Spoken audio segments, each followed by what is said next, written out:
6 অক্টোবৰ লক্ষী পূজা হয় ঠিকই শুনিছে 6 অক্টোবৰ লক্ষী পূজা এই বিশেষ দিনটোত চাৰি ৰাশিৰ ওপৰত দেৱী মাৰ লক্ষীৰ কিবা আশীৰ্বাদ থাকিব আছে নেকি এই তালিকাত আপোনাৰ ৰাশিটো আছে নেকি এই তালিকাত চেক কৰক নমস্কাৰ প্ৰিয় বন্ধু বান্ধৱীসকল আশা কৰোঁ আপোনালোক আটাইয়ে ভালে আছে ময়ো ভালে আছো আজিৰ এই বিশেষ ভিডিঅ'টিত আমি আলোচনা কৰিম 6 অক্টোবৰ লক্ষী পূজাত অৰ্থাৎ ধন সম্পদ দেৱী মাৰ কিবা আমি কেনেকৈ লাভ কৰিবলৈ পাৰিম এই দিনটোত বিশেষ চাৰি ৰাশি হ'বলৈ গৈ আছে ভাগ্যৱান আৰু ভিডিঅ'টোৰ লাষ্টত জনাম এই 6 অক্টোবৰ দিনটোত লক্ষী পূজাৰ দিনটোত তিনিটা কাম যদি আপুনি কৰিব পাৰে আপোনাৰ ঘৰখনলৈ নীতিবাচক শক্তিবোৰ আঁতৰি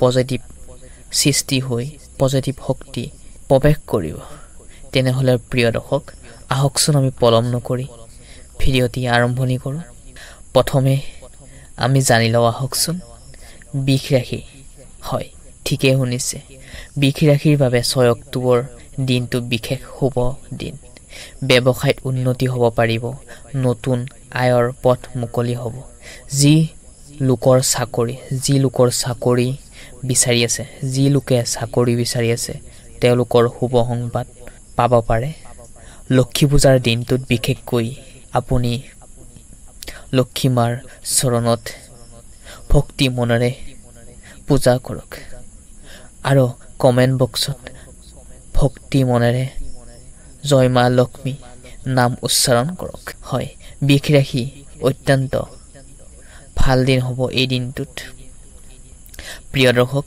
এবাৰ দ্বিতীয় ভাগ্যশালী ৰাশিটোলৈ আহিছোঁ সিংহ ৰাশিৰ জাতক জাতিকাসকলৰ বাবে এই দিনটো খুবেই ভাগ্যশালী হ'বলৈ গৈ আছে যি কাম বহুদিন ধৰি যদি আপোনাৰ ৰখি আছিল সেই কাম সম্পূৰ্ণ হ'ব পৰিয়ালত সুখ শান্তি বজাই থাকিবলৈ নিজৰ পৰিয়ালৰ ডাঙৰ মানুহৰ কথা বতৰাবোৰ শুনি চলিবলৈ চেষ্টা কৰক লক্ষী মাৰ আশীৰ্বাদ আপোনাৰ ওচৰত আছে সেয়েহে প্ৰিয় দৰ্শক যিসকল তিৰোতা মানুহ আছে ছোৱালী মানুহ আছে তেওঁলোকে এই দিনটোত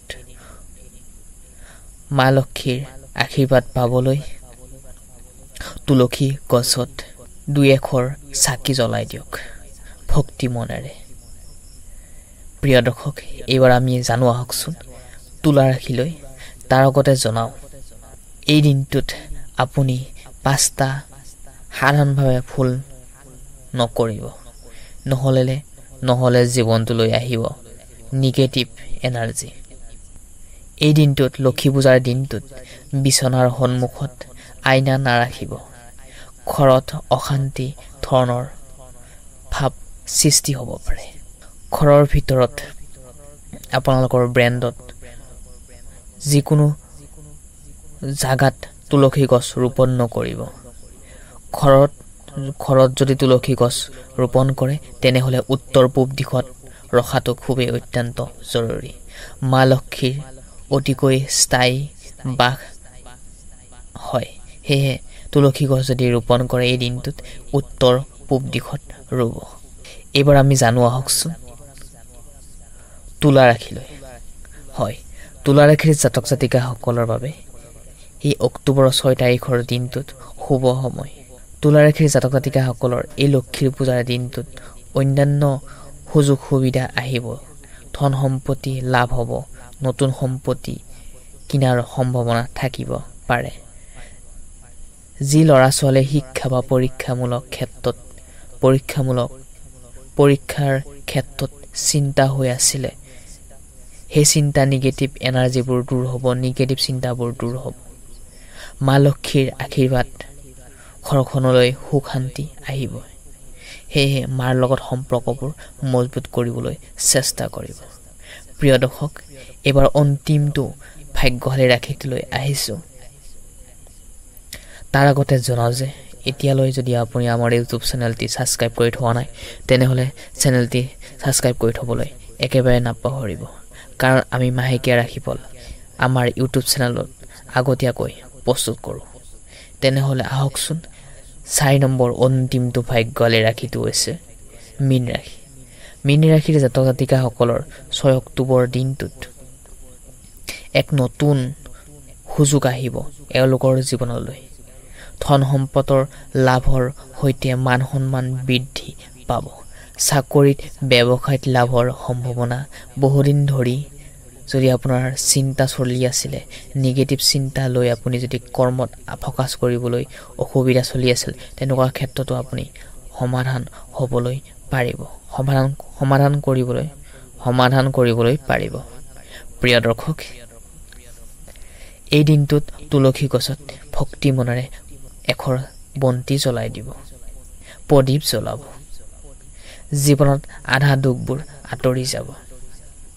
প্ৰিয় দৰ্শক, লক্ষী পূজাৰ দিনটোত কেৱল ধনৰ বাবে নহয়, শুদ্ধ মনেৰে পূজা কৰক। সুখ শান্তি আৰু সমৃদ্ধি এই 4 ৰাশি লোকৰ বিশেষভাৱে আশীৰ্বাদ পাব। যদিও সকলোবোৰ বাবে এই দিনটো শুভ, এই দিনটো প্ৰত্যেকজন ব্যক্তিৰ কাৰণে শুভ হয়, কিন্তু এই 4টা ৰাশিৰ মা লক্ষী দেৱীৰ কৃপা এই কেইটা 4টা ৰাশিৰ ওপৰত বিশেষভাৱে পৰিব। প্ৰিয় দৰ্শক, বাকী থকা যে 8টা ৰাশি যে সেয়া বেয়া কেতিয়াও নহয়।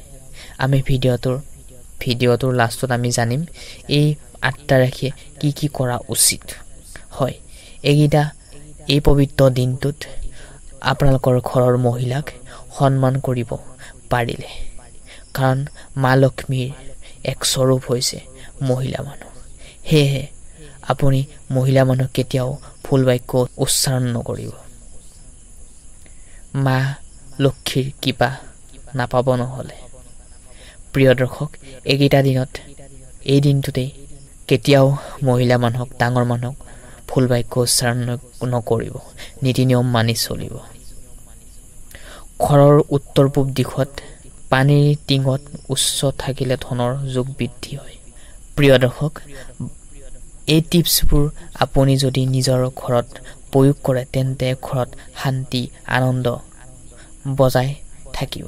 প্ৰিয় বন্ধু বান্ধৱীসকল, তেনেহ'লে আমি আজিৰ এই গুৰুত্বপূৰ্ণ ভিডিঅ'টোৰ পৰা বিদায় মাগিছোঁ। কিন্তু এই দিনটোত আপুনি পূজাৰ ঘৰত শুদ্ধ মনেৰে পূজা কৰক। প্ৰিয় দৰ্শক, তেনেহ'লে আজি এই গুৰুত্বপূৰ্ণ ভিডিঅ'টোৰ পৰা আমি বিদায় মাগিছোঁ। আকৌ নেক্সট ভিডিঅ'ত আপোনালোকক আটাইকে লগ পাম বুলি আশা থাকিল। ধন্যবাদ।